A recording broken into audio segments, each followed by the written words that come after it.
被奥斯曼帝国统治500年的阿尔巴尼亚，曾执行名为卡奴法典的复仇习俗，以血债血还、冤冤相报的仇杀，解决人与人之间的问题，至少有1万人无辜受害。阿尔巴尼亚在独裁者霍查实行史大林式的血腥统治，有30%的人遭受政治迫害和清洗，还建造了大量的集中营，关押政治犯。超过10万人被关进劳改营，1万多人被杀害，至今未能找到尸骨。他们一直不停地打我、折磨我，打到我几乎死掉。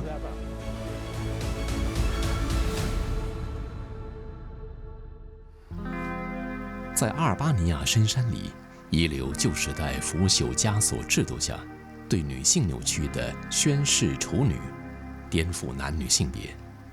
当男人更好，因为女人跟动物被认为是同类的，这是当年女性摆脱命运的唯一方式。无论是花木兰，又或者是圣女贞德，女扮男装往往都会伴随着难言的苦衷。她们因为种种的压力，终身假扮男性，为的就是要负担起家里的重担。在以前的阿尔巴尼亚，女性也背负着同样的十字架，终身假扮男装，为家族扛起一片天。像这样的女性，在阿尔巴尼亚被称为宣誓处女。宣誓处女跟卡努法典有关系。卡努法典是一种很传统、用口头流传下来的法律，它也是一种冤冤相报、以牙还牙的习俗。这么说吧，如果你杀害了我家族的男性，那么我同样也可以对你们家报复，杀害你们家中的男性成员。那个时候，阿尔巴尼亚的女性身份地位很低，她们为了要养家，就不得不装扮成男性，成为宣誓处女。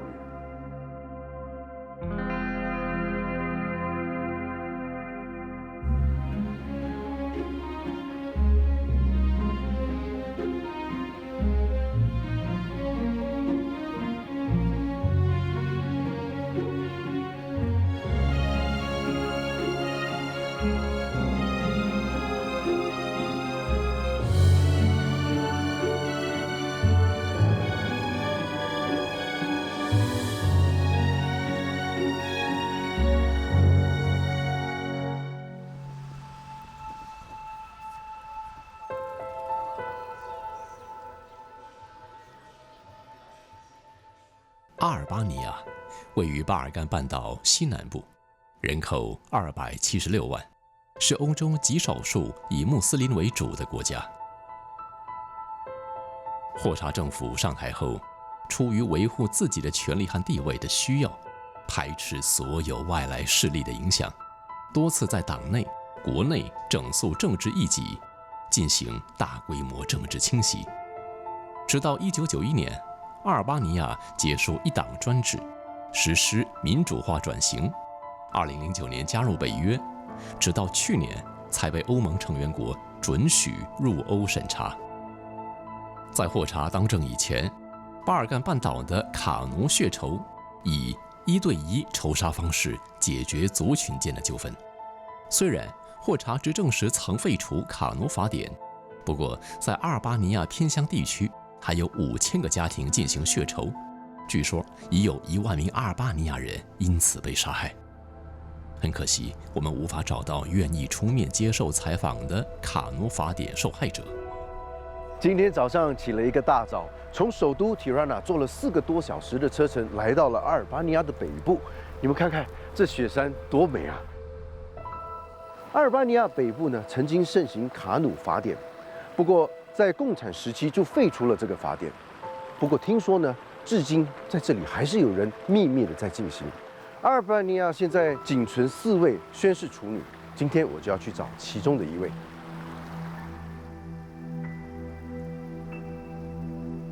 Hello, Antonella. Oh, Nice to hello. meet How are you. you? 这位就是我的线人了。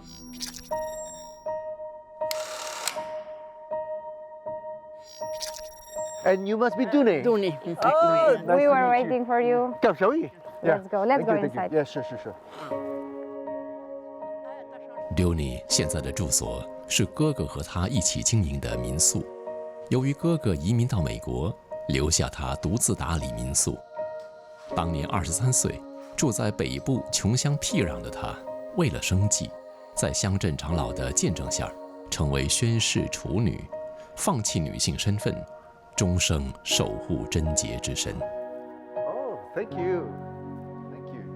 你是在一个什么样的情况底下成为一个宣誓处女？是因为家境的关系，还是你自己的选择？当年我23岁，正是共产主义的年代。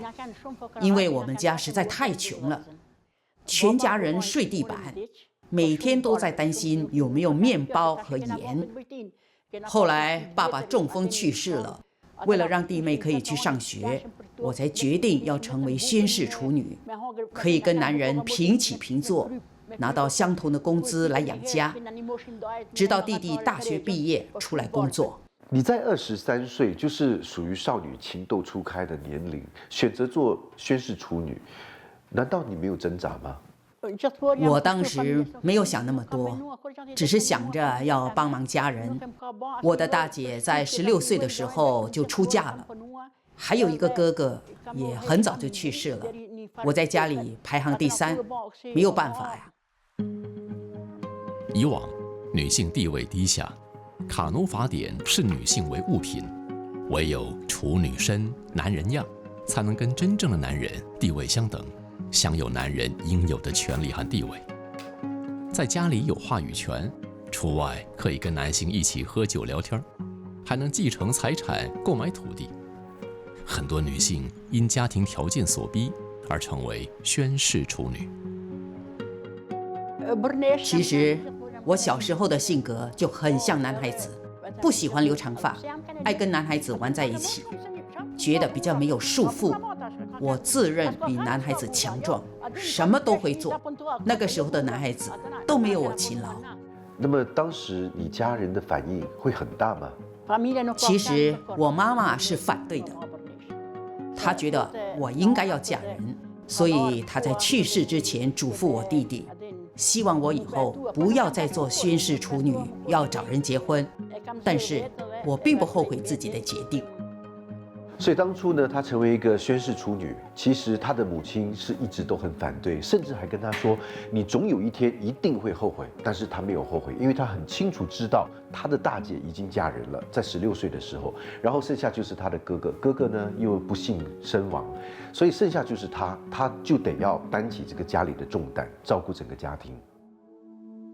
宣誓处女一生以男人身份活着。互换间是依赖和束缚，还是他们口中的相对自由，又或是互利中的相对依靠和约束呢？而卡奴法典的仇杀，也是让女性踏上不归路的缘由。这套法典几百年来在山区以口头相传，其中的血仇制度，从争执到谋杀的讨公道行为，致使许多无辜男性付出沉重代价，被逼终身软禁在住家碉堡，有的甚至从没踏出过家门一步。我想了解一下卡努法典的这个血仇，它到底是怎么一回事？以前到了晚上9点是不允许到别人家去的，不然对方有权利把你杀死。还有，如果你骚扰人家的姐妹或妈妈，也会被杀，因为他们觉得你玷污了他家族的尊严。我不赞成血仇这种复仇的方式，我能够理解家人如果被杀的心情，但是我也很难说报仇是对或者是错，只是觉得应该去除血仇这种习俗。大家可以尝试用原谅的心态来对待。卡奴法典依然盛行于北部贫困地区，而宣誓处女也成了历史洪流中的遗孤。仅存的4位宣誓处女也尽量淡出人们的视线外，寻求心灵的平静与安乐。I was born in Tropoia, a city in the north of Albania, where Kanun was part of it. Unfortunately, we have had recent cases of blood feud, and last year we had a very horrific case where a 17-year-old boy killed someone who had previously killed his father.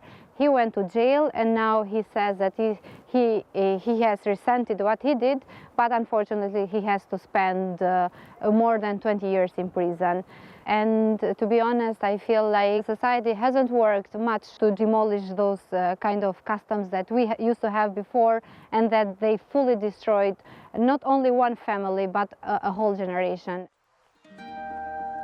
公路的建设把孤立的乡镇与城市接轨，古老的卡农法典失去往日的光彩，让都尼风雨阴晴的人生有了转变。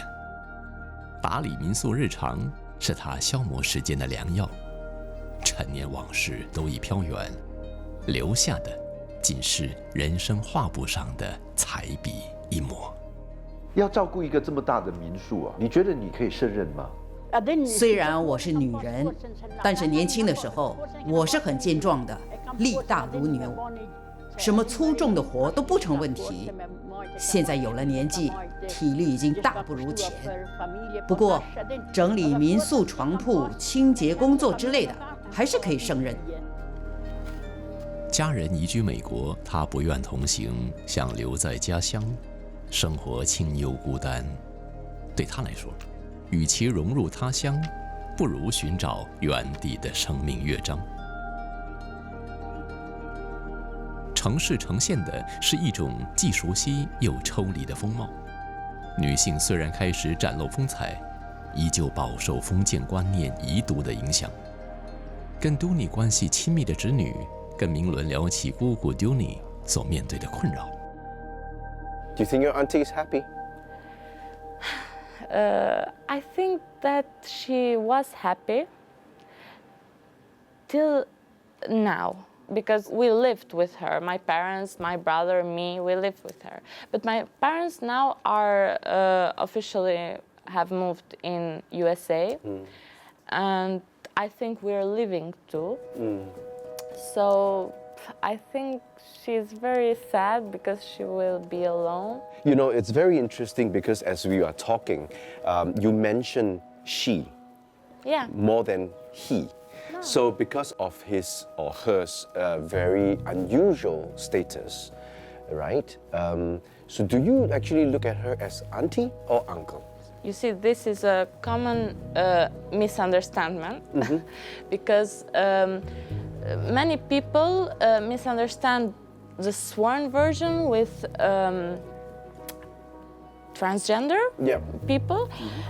It's nothing like that. Yes. She lived in that period of time where a woman had no rights. Yes. So to become a woman with rights, you have to become a man. Yes.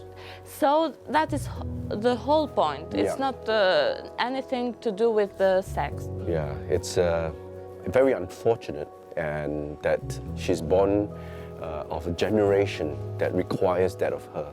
Yeah, not easy. 现今，阿尔巴尼亚城市女性的权利、性别薪酬差距没有得到改善，在经济和政治机制决策的参与有限。根据法律，阿尔巴尼亚女性可以购买和拥有财产，然而施法不义，致使女性很难成为财产的拥有者。In my case, I will share my own story. My family, we have a property, and it all belongs to boys. This is just a small. And your father actually told you that? Yes, yes. Was it hurting for you? It was. It was even difficult to bring this topic as a discussion, but I finally did it, and I got the response I always heard. Like women, we have an expression in Albania: women are born in a stranger house, and then when they get married, they go to the family they belong. So we are not considered equally members of the family compared to boys. In comparison to what it used to be in the past, women's rights has improved somehow? In a way, I can stay unmarried, but I can live my life as a woman. I don't have to become a man. I'm just a person that I want to live my life as I want, and everyone should do that. Yes， 这个观念就是很根深蒂固的，就是一种很封建的一种思想，所以真的是要从教育这方面开始去改变，将来才会看到有男女平等的可能性。有一种旁观，是自我选择的态度和立场，为的是保持一点距离。唯有放下不能挽回的过去，把握可以妙用的现在，路在自己脚下，希望他们可以活得精彩自在。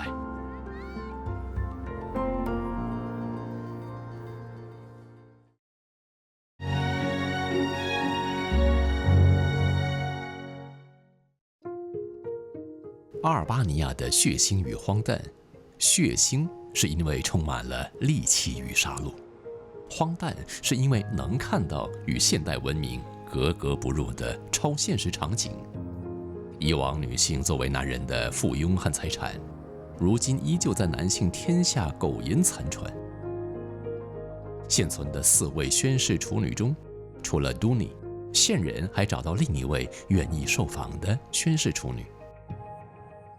现人告诉我们 ，Drain 念书时出了意外，失去双手。来自贫困家庭的他，小时候经常跟男生玩在一起。16岁那年，把头发给剪了，穿上了裤子，人们就把他给扣上了宣誓处女的称号。他却说自己是 Bernice， 不是 Swan Virgin。So what's the difference between a Swan Virgin and Bernice? It's almost the synonym. Sworn virgin means that they will never get married and have sex. And Burnesha means that the woman adopts the lifestyle of a man, but never decides to get married. Like Bur means man. And adding Esha is like saying a woman that is turned into man. 可见哈，女人在当时的地位真的是低到不行。只要是女扮男装之后，把头发一剪，服装一穿，名字一改，社会就会完完全全的接受你。不管你的背景是怎么样，不管你长得怎么样，他都会接受你。就这么简单。当年 Drain 必须改名换姓，剪短头发，做男性打扮，就可以合法持枪工作赚钱，戴手表，抽烟喝酒，在公共场合聊天唱歌。They would wear black socks until here. Then they would put a word X. So people knew that that girl would never get married. So is she a sworn virgin? 我也算是，不过我不是太赞成卡奴法典里的说法。为了解决家庭经济的拮据，也为了获得男人在社会上的地位和权益， Drain 愿意做出让步，义无反顾地踏出这一步。当时的女人的身份地位真的很低，那么你选择做宣誓处女，是不是就会能够让你在生活上面有所改善？在共产主义的年代，女性是没有说话的权利，不管在家里还是在外面，都是男人说了算。所以我才决定成为 Bernice。对我来说，在那个年代，可以跟男人有一样的社会地位。在家里可以有决定权，有话语权。不过，现在朋友们都移民去了，我不喜欢跟女生喝咖啡聊天，他们整天都在讲家庭琐事，我都没有兴趣。所以，其实我觉得她女扮男装这个举动是一个很清楚、很逻辑、很实在的一个决定。因为那个时候的社会地位，作为女人根本没有社会地位，所以她觉得她作为男人，他会比较方便，要做任何事情，要做任何决定，他都可以过着自己想要过的生活。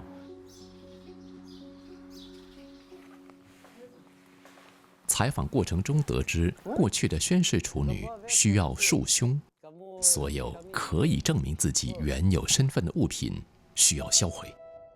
他们可以参加议会自由发言，不过没有投票权，也会在号召下从军参战。Oh, wow, that's when you have a bit more.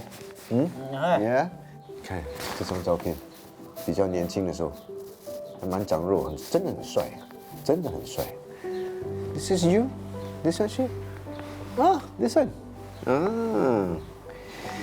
我都认不得哎，我还以为这个是他，这是他。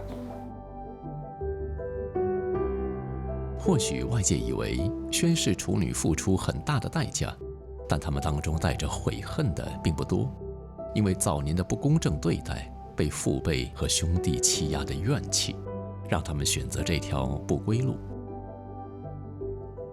Drain 现在领着每个月130欧元，折合约190新币的退休金，微薄但够用，他很自足。哇，真没想到哈，他是自己一个人住，然后你也看得出他是行动不方便，可是呢，他却可以把整个屋子呢打点得非常的干净，而且非常整齐。你看这里有个暖炉，然后还有一个沙发在这里，他可以坐在这里取暖。哦，这就是客厅啊。它是很典型的东欧的那种房子啊，你看就是四四方方，空间其实是很大，然后有很多很多的沙发。你看他一个人住，他需要这么多沙发来干嘛呢？刚才有听他讲，他就经常都会邀请男性朋友来一起喝酒聊天。在 Drain 看透人情世故的眼里，他的人生存着3种不同的境界：一是现实残酷，顺应逆境；二是随波逐流，安逸无忧；最后体悟实相真谛，彻悟返璞归真，孤独但自在。在阿尔巴尼亚境内，据说有17万个大小不一的地堡，被称为碉堡王国。在游击战时代，霍查希望通过建立一个巨大的碉堡网，阻止任何潜在的敌人发动袭击。原先设计来防御外敌、牢不可破的功能，如今显得碍眼。Oh, hi. Hello. Christiana? Yes. Nice to meet you. Nice to meet you too. So this bunker was created for the Ministry of the Internal Affairs. Now it's dedicated of the victims of the communist time. 阿尔巴尼亚为什么会有这么多的地堡？其实有主要2个原因。第一个就是当核战突然间爆发的时候呢，它就是秘密警察还有内政部工作人员的庇护所。那第2个原因呢，就是恩维亚霍查到了老年的时候呢，疑心病非常的严重，他一直都很担心东西方国家会侵略阿尔巴尼亚，所以呢就建造了很多的地堡。但是最讽刺的就是这些地堡从来没有被使用过。地堡墙上覆盖着在共产党执政期间5500名被迫害的政治犯的照片。碉堡里头有多达20间展览厅，展示了霍查为巩固权力，残酷地清除反对者的佐证，袒露血淋淋的创伤，不轻易被抹去的黑暗历史遗迹。Here we will see the former entrance and exit, which was directly from the ministries of the internal affairs. So from the building, Yes. and then this is where they will come and They will come directly and hide. 当年的秘密警察销毁了很多的档案，还是有不少留下来的档案披露一些黑暗的内幕。霍查统治期间，担心自己的武装实力比敌人弱，决定动员民众接受基础军事训练，同时在国内进行10次大规模政治清洗，以处死为先。没被处以死刑的政治犯被长期拘禁，并受到秘密警察的严密监视。霍查的恐怖统治，以党制共产主义迫害反对者和宗教人士，经常在公共场所公开处决被认为有罪的犯人，以示警惕。In this room, we will find some of the most important things that the state used to spy on people. 在那个时候呢，有很多间谍啊，他们就会用一些日常的用品，它里面就会放入窃听器，他们就可以监视到人民到底在做什么，那有没有人是要反共产党的 We have the agent. This was how he was dressed. Wow. Yes. The recorder to record audio. Yes, and also his earphone, so he can connect himself directly with the agents. 我想在那个年代，这些还蛮管用啦，因为可以录制人家讲话。不过现在这个太大了，很容易就会露出马脚。Here we will have how people and also the photos were manipulated. For example, let's take this picture over here. So if we just take a close look, we can see that this is cut. So something very important here was cut. Very rough work. Yes, exactly. 所以他就是可能用了2张照片切割之后，再把它连接在一起，其实就是我们现在在用的 Photoshop 这样子吧。阿尔巴尼亚人在反思那段惨痛历史的同时，也在寻找真相。当年被迫害、人间蒸发的亲人，到底遭受了怎么样的命运？我们现在看到这个板上面啊，它就有36种不同的酷刑。这边有一个呢，就是把枪放到嘴里面，逼你招供；还有把你关到棺材里面去；还有一个我觉得很可怕的，就是烧掉你的性器官，要多残忍有多残忍啊！经济崩溃，政治制度发生变化，阿尔巴尼亚人民陷入深重的苦难。当霍查在1985年心脏病去世，全国进入混乱失控的状态。5年后，一场大规模的抗议活动要求民主与改革。隔年，政府被迫宣布废除社会主义制度。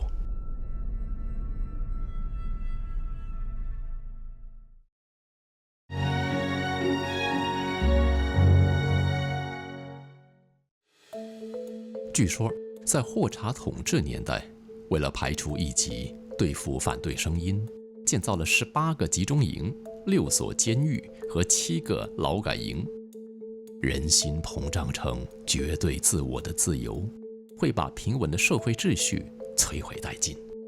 人类再也没有存在的价值，生命也变得毫无意义。阿尔巴尼亚总理拉玛把首都的这个地堡呢改变成为一个博物馆，就是要让人民不要忘记这段惨痛的历史。你看，在这个名单里面呢，有6000多人是当时被政府杀害的政治犯，被囚禁的有35000人。更没有想到的是，在集中营里面呢，竟然关了5万多人。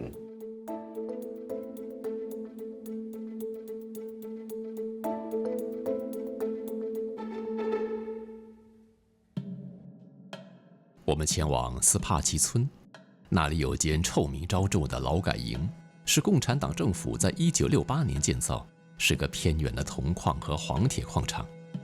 被关押在这里的都是以知识分子和艺术家为主的政治犯。带我们到这里采访前政治犯的线人，对课题有深入的研究和调查。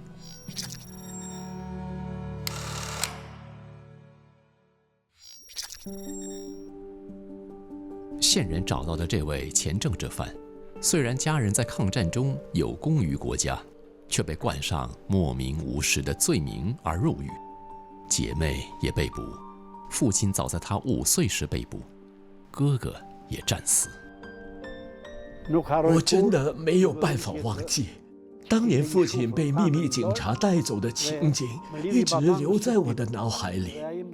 当时我有尝试阻止警察，却被他们狠狠地打了一顿，我都还记得。他好不容易半工半读完成大学学业，在乡下教书、结婚生子，却还是逃不过命运的操弄。因父亲的罪名，自身也遭殃，被判入狱13年。他的家庭的遭遇真的是非常非常的不幸，然后就是因为共产主义来到了阿尔巴尼亚，就完全改变掉了他们全家人的生活。然后他甚至是没有犯错，可是却被诬赖，然后就被抓进来了。我被关在一间全是屎尿的房间里，每天被审问、拷打，被打断了牙齿，还有被电击，全身都是伤。他们还叫我批斗父亲，举报家人和朋友。他们一直不停地打我、折磨我，打到我几乎死掉。后来，他们把我扣上莫名其妙的罪名，把我控上法庭，被判了13年监禁。臭名昭著的劳改营生活条件恶劣，拥挤不堪，劳改犯被强制劳作，每天持续12个小时，经常被看守员拳打脚踢。他们也经常吃不饱，饥饿难当。很多劳改犯死之前，最后说的一句话就是“面包”。你可以忍受折磨，但饥饿是可怕的。你当年是不是有亲眼目睹，就很多人被折磨、被打？我经常看到警察把人给打死，每天都会听到惨叫声，直到今天，脑海里还是听到他们的叫声。当时你害怕吗？有没有想过要逃离？怎么会没有？我尝试逃跑过好多次，每次都不成功，抓回来就挨打喽。有2年半的时间，我都没有机会见到太太和孩子，我非常的想念他们。我记得有一天去剪头发的时候，有一个叫哈山的同乡被警察杀死，他们就把他给扔到围墙外的悬崖。哈山死了之后，我很难过，再也忍受不了痛苦，想要跳下悬崖一死了之。被同伴劝说：“你这样死了多不值得，谁都不知道这里发生了什么事，你就要活着出去，告诉世人这些惨无人道的真相。” So the reason why I went to that point was if I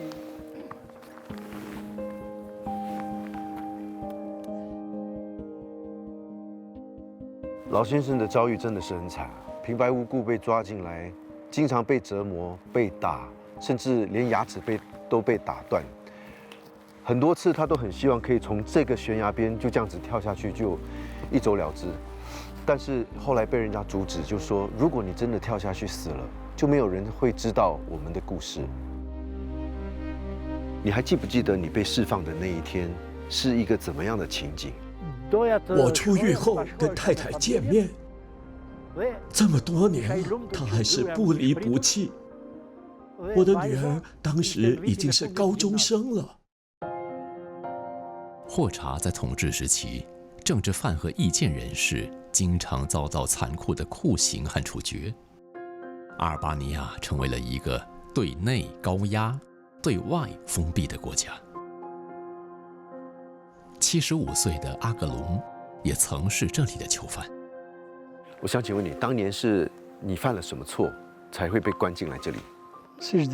我有2次的逃亡经验，一次是希腊，另外一次是土耳其，但2次都失败。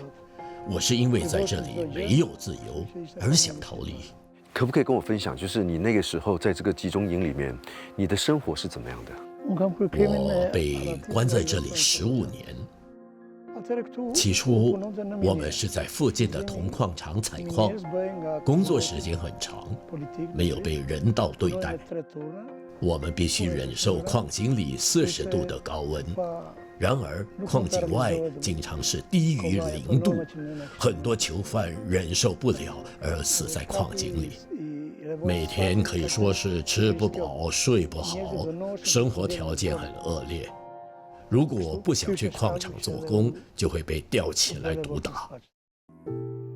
关在这里的囚犯以简陋的配备进行采矿，生活艰苦。曾经有囚犯试图修建地道逃跑，他们是在研究了看守条件，选择有雾、雨或者是下雪的恶劣天气，在换班的时候逃跑，但都被抓回来处罚。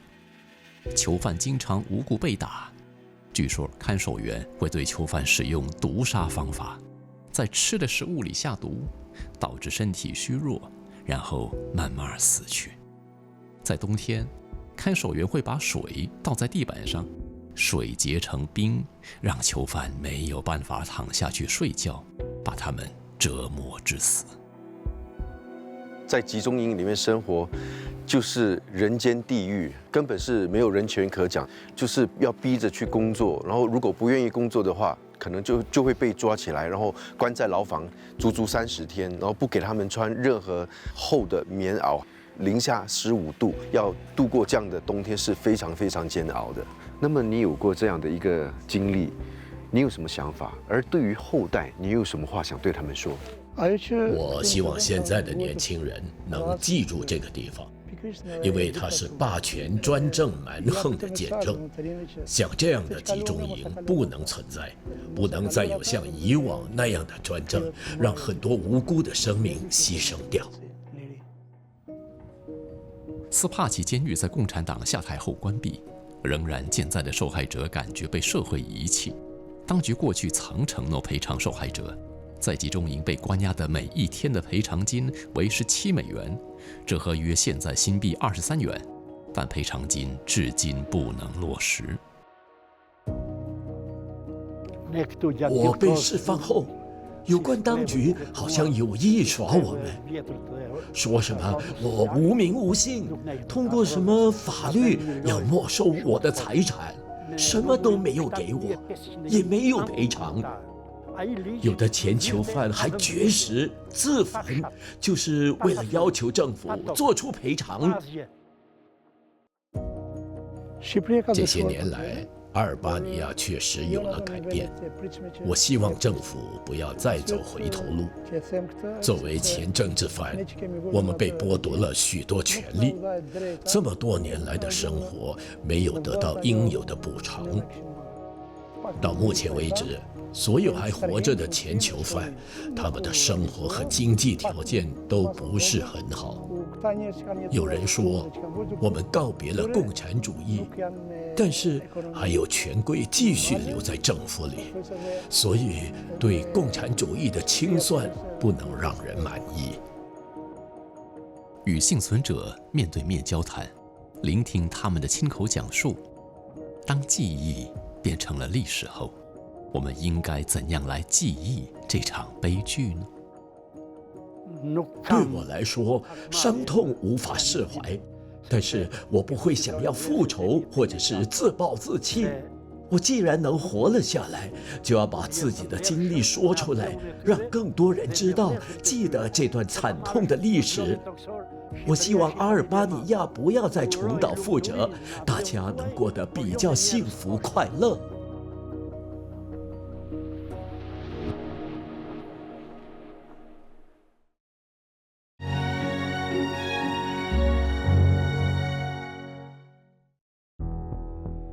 据专家估计，在霍查统治时期，有7000名反对派人士遭到杀害，超过10万人被关进劳改营。特佩莱纳集中营建于1946年。如果有人被共产主义政权杀害，或者有人逃离阿尔巴尼亚，这些人的家属就会被关在这里，包括孩童。但是儿童的死亡率很高。阿格隆出狱后，受雇于负责管理国家安全警察档案的机构，从事共产党执政期间失踪人员地点的鉴定工作。被关在这里的囚犯，每天主要的工作就是砍伐树木，是供给给军方和内政部用来建造房子用的。他们一整天砍树，又吃不饱。天气太冷，饥寒交迫。他们在死之前会说的最后一句话就是“给我面包”。政治犯的家属都被关在这里，全部挤在密不透风的牢房里，生活条件恶劣，还经常受到虐待。很多人因为生病或者是饥饿而死掉。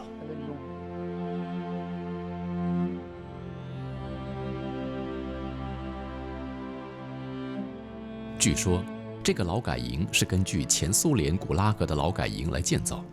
有说，当年政府曾经将第一批拘留者用船将他们送往西伯利亚。这个劳改营是在1954年关闭。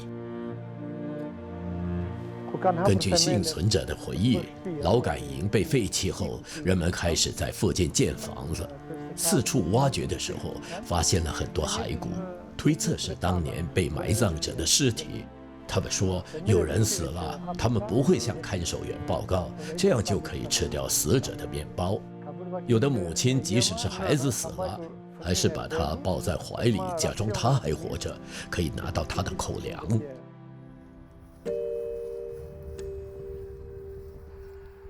So you can imagine the people that lived here, what kind of condition. I'm sure like in this one big room, you have hundreds of people. This whole space was lived by men and women without any differences. They were sleeping on wood surface, so no beds at all, yeah, maybe. No beds, yeah. They just were some pieces of wood that were used as beds. So this is the whole environment. Yeah. 从这里就可以看到，当时呢，这个集中营他们的生活情景是怎么样的。一个房间里面就挤着满满好几百个人，经常都会有饥荒，没有医疗设备，在冬天的时候呢，连暖气也没有，衣服也没有，所以很多人都会冻死。那么那些死掉的小孩呢，他们就是随随便便就丢到河里面去。所以啊，这里写着 Never again, never again， 真的是很不希望再会看到同样的情景。这些建筑是在2战的时候，意大利入侵阿尔巴尼亚时建造的。其中一栋是给军队用的，一栋是停尸房，其他是用来关押囚犯。这个牌匾上面写的就是当时在这个集中营的情形。这里就关了3000多户家庭，有老人、有妇女、有小孩子。这里的生活情况是非常非常的恶劣，很多都是因为饥荒而死，或者是疾病受到虐待。超过300多名小孩，大概有500多人是在80岁以前身亡的。在2战时期，意大利占领阿尔巴尼亚的时候呢，这个地方是一个军营，到处都铺满了地雷。那么，当它成为一个集中营的时候，小孩子他们不知道什么是地雷嘛，所以就会在这些草地啊，有的时候会找到地雷，就会去触碰，就被炸死。我们刚巧遇到一位前政治犯的家属，他告诉我们，7岁的时候，有一天警察把他们全家带到劳改营，原因是他当军人的父亲叛变，逃离阿尔巴尼亚。当时你被关进这个集中营的时候，你才6岁半，你还记不记得当时的情形是怎么样的？我记得当时小孩和大人是分开住的，我年纪还小，只记得每天吃1片面包，经常都吃不饱。孩子们都被关在房间里，没有人理我们。大人都去做工，几乎每天都看到有人被打，有的生病，有的死掉。当时你看到这么多孩子死去，你会害怕吗？我是在看到有越来越多的孩子死掉，才开始感到害怕。后来他们把那些死掉的孩子移到另外一栋建筑。这根本是不讲人权的，因为这些都是孩子，他们是完全是无辜的生命，就把他们关在那里，让他们自生自灭。听说很多死去的孩子被丢到后面的河里，后来为了纪念这些孩子，就在那边种了300棵树。不过我看树木远远不止300个，那个时候每天都有好多孩子死掉。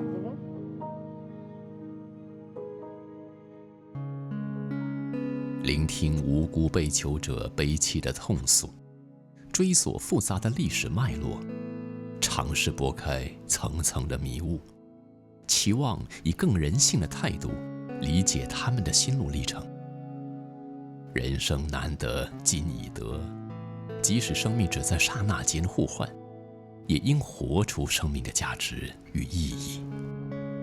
经历了这一段恐怖时期，你觉得它对你的人生有什么改变？我后来被释放后，跟祖父一起生活，因为身份的关系，即使有工作，最后还是被裁退，之后就一直找不到工作。就算到了80年代，还是会因为父亲的缘故被指控，差点被送进监牢。It is really unfortunate that he has to face all this, all because of his father. Is he angry with the situation?